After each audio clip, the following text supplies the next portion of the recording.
The lesson. Oh yeah.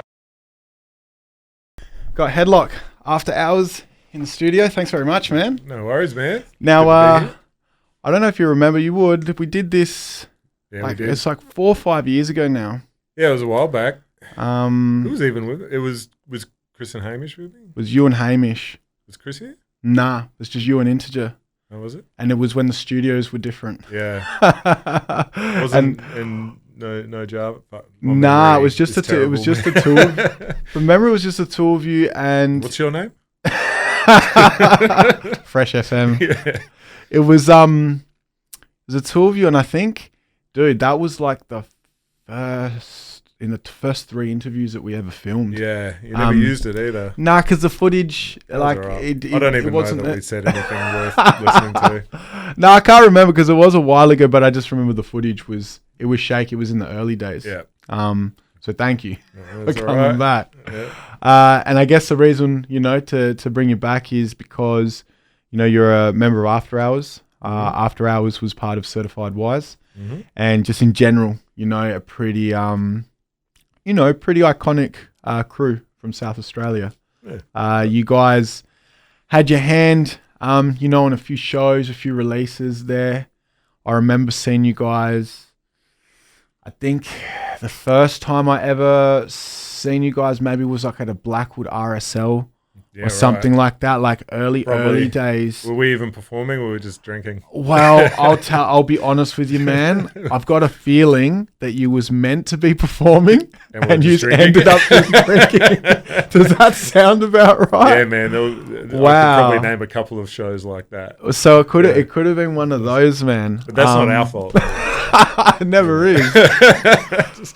But so I remember that. And I also remember when you guys did the Hoods when they just popped off and they did the gig at Thebby. It was After Hours, Fun Cause, Stain, then the Hoods. That was a cool show, man. That was probably like the most people I think we ever performed in front of. It have to be. Leeching off of the energy of someone else's audience. It's just like, this is cool by proxy, you know what I mean? Like, well, you guys had the opening slot, so you, from memory. Yeah, it was. We were one of the first couple. Yeah, of I couldn't tell you where. I remember those 3 acts were on. That Stain was obviously on. I remember Reflux did the DJing for you guys as well as the Oars. And then I also remember it was like the first gig that had pyrotechnics. Like all this crazy shit. We didn't get that. No. No, but fuck, it was epic to see. I remember that shit, eh? Yeah. Yeah, that was cool, man. That was a good little era. Like, when those guys were blowing up. I don't want to talk about, someone else like it was, but just to be around it, you know what I mean? It was just like, wow, as if this shit's happening. Yeah. Especially with dudes that like, you've grown up with and Yeah. Like, I mean, they were always like, like the best. They always had the best show. Their songs were like, the best. So yeah, they were always like the pinnacle of what we could be. Do you know what I mean? And so watching them was always like, a learning experience, but also just cool as shit to be around. Yeah, man, I can imagine. And the other, maybe even before all that, that might have been the first time I seen After Hours live, but I remember hearing you on the radio. Was this before Premium Blend? Or just no, I think the first time I heard yourself was on Premium Blend. Yeah, would have been. I don't think we ever got on any other radio shows. Not that I remember. I remember Madcap was doing something before Premium Blend, but he had In the Shade. Yeah, so it was the same station. Yeah, 93.7. Yeah. And then, so from memory, was you were hosting with Kirk, so you and Kirk were hosting. Reflux was on the decks. Mm-hmm. You'd always or often have guests come through. Yeah. Fun Cause were often in there. Yeah. I remember Motions came through. Yeah. a few times, and you guys would rap, and man, that sounded like the most unrehearsed. Dude, it was wild. You know how much effort Kirk put into getting us that radio show as well? Like, you know, he's writing letters and having meetings and like, you know, there's a gap in the market. There's people who like this, Australian, and we want our voice to be heard, and like framing it like that. Yeah. You know what I mean? And we finally got our foot in the door because they didn't really want that to happen. And there wasn't too much else going on radio wise at the time. I think like there might have been a small show somewhere, but I don't know that a lot of people were aware of it. But yeah, it was kind of a bit of a hole, and Kirk was like I'm going to give all the credit to him because I just sat back and let him do the work. And he finally got us in, and we had to do all this stuff like, I don't know if you had to do this with Fresh, but you have to like do like an apprenticeship sort of thing. Like you come into someone else's show and you go find them the music and the thing and take the phone calls. And we did all that, like the midnight request show. We finally got our show, and then we just fucked it all up. I was like, yeah, come in, get drunk. So, I mean, I don't think I ever went in when you were hosting. I remember towards the latter end of it, once Kirk was just doing it on his own in the end. Yeah, it got too hard for me with work. Like, I've doing it for a long time. I felt like a long time. I actually can't remember, but it was a few years. And it was kind of winding down a bit, it felt like, and it was killing me with work, and I was just like, man, I can't be up that late, and then I'm just over it, I'm done. Yeah, after a while, anything, it gets pretty taxing. Yeah. It's a pretty full-on commitment. Yeah. Yeah, I think it was pretty heavy, like in the sport sort of, like I got into, like the martial arts and shit like we were talking about before. I was pretty heavy into that, so I was like always like tired anyway, and then just staying up that late and then going to work and then, doing everything else. I was just like, man, this is too much for me. Yeah. And kind of got boring because we started having to behave. So I want to, I guess, cover that bit first, since we're already there. Please do. Is like, because to me it was a very memorable thing. Like we literally used to, I think it was 11 p.m. Time slots might have changed from when I caught on. I think you're right. Yeah, it was like 11 p.m. and it was, I think, on a Thursday night. Yeah. Right, and we used to sit up and wait for it. Homeboys would be taping it. Mm-hmm. So I know dudes that have shoe boxes full of that shit. Both do and don't want to hear them. Yeah, I can understand why. And so, because I'll hear these tapes every now and then, man.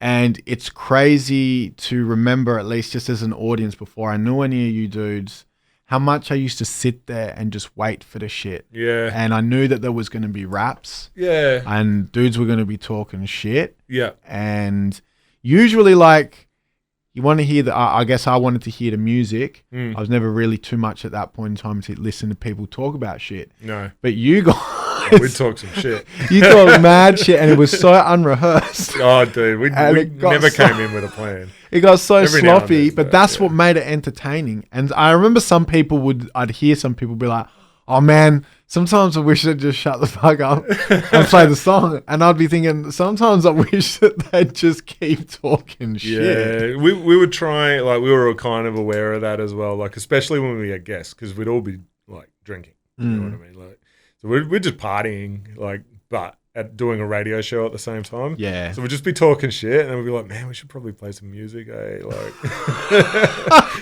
I think you guys like just would say that on air. Yeah. Look, yeah. I'm gonna like just segue. I'm gonna take a little, loop around and come back to this. But like, if you think that was bad, the worst / best sort of messed up radio show experience I think I ever had was we were in Perth, and we're over there. The Hoods were performing. It would have been like 99, I want to say, and we just went over like, let's just go to Perth, like, like just build some, like, just meet these guys and just see what's up. Like, Hoods are going, we're just going to come with them and party. And Hunter had us all on the radio show that he was doing. I can't remember what it was called. Yeah, I remember hearing about it. Yeah, it was his show. Yeah, him and Army, right? And so we go to his radio show. It's this looked like a toilet block out in the sort of suburbs somewhere. We go in and we all just start partying, and then we forgot that the radio show was on. So we're all outside. Like we started freestyling and shit, and then people were coming going inside. Ended up outside, like just drinking dead air. Like every now and then someone would come in and just like start randomly scratching on the turntables like it was a house party, like put on a song or something, and then it'd just like... Oh, when you get to the end of the record. Yeah, we're just out there like, yeah. And I got this on tape. It is the wackest thing you'll ever hear. But I listened to it and I'm just like, you're like, oh man, that's such a good memory because we just like killed it. It was the worst thing ever. Did you get the boot? Or I know he got in trouble. Yeah, you would. He got in a lot of trouble. I don't know if he got the boot, but he definitely got in trouble, man. Yeah, rest in peace, Hunts, man. That's a fucking good memory. But yeah, so whatever we did, it was never as bad as that. I remember seeing the photos. Dead air, man. I remember seeing the photos inside the studio, and it just looked bombed. Yeah, from head to toe. Yeah, so they 93.7. Like come back to what we were doing. They had the padded walls and everything, and the artists had come in and sign it, and it was like a nice thing. Of course, artists. Like we'd just have people in, and there's just like we're gonna bomb this. It's like, just, keep it up there. You know what I mean? And they just bang. And then it's like, over there, bang. And then as the years went by, we just turned this thing where, like, musicians had signed their names into just, like, an alley. It was just bombed. You couldn't see, whoever's signature up there anymore. Nah, man, I remember seeing the pictures and I was just like, how the fuck is that in a radio station? They hated it. They had to have. Yeah, we got kicked off there a few times, but... sort of suspended, not kicked off. Do you know what I mean? So I guess... month off, be good, and if you're good, you can come back, and then we'd be good, and then we'd be bad. So what were some of the things that you would get kicked off for? Language, because there would be just weird old people listening to the radio at that time, and I don't know why. We were right on after the folk show. The folk guy was cool as. I can't remember his name, but he was a legend. He was the nicest guy ever. But so you'd go from have like the folk music show to like the funk or the after hours. And I guess people just kept listening. And there was a lot of just people with various other issues. I'm not going to sort of throw things out there that I don't know about, but just generally people with some mental health concerns listening to the radio at that time. And we got some wild phone calls, and then people would complain and stuff, and then the station would take us down. But they're very like hippie, free-spirited, like, and we were quite popular. So they were kind of, they hated us, but they also realised that, our show was one of the more engaging shows. But yeah, they did kick us off a few times. Mostly, swearing, the things that we were saying, because they were horrible, drinking, bombing the studio, maybe some things disappearing from the music library, just, you know what I mean? Like general mischief. Wow. So how many years would you have been, actively on there? Oh man, that's a really good question that I cannot answer because I don't remember. No, 3, 4? I was gonna guess like 3 to 5 or something. Yeah. I'm going between 3 and 5. I'm pulling that number out of my anus. Someone will independently verify this and, false. I'm going to go to Snopes and get me. But. The lesson. Oh, yeah.